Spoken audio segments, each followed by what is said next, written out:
Alright folks, what we're looking at here is the American alligator. If Preston sneaks up on him really slowly, we might be able to catch him.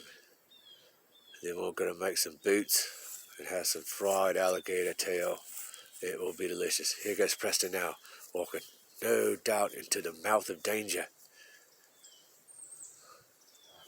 Which one do you think is going to win? My bet is not on that guy, but on that creature right there. Preston, go tickle his stomach. I heard that works. Right under the old chin. Give it a little tickle tickle. Preston's not falling for my jokes.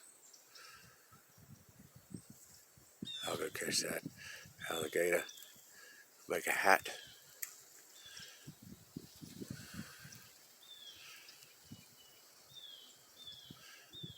Preston's a pussy. Don't be a pussy, Preston.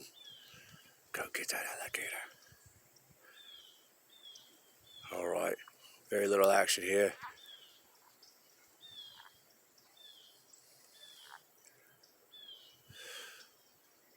Doesn't look like much is happening. Preston doesn't have the testicular fortitude to go wrestle this monster of a whopping 5 feet. Alright. Action's over. Preston's... Oh, and there goes the alligator. Oh, he almost got you. Made you look.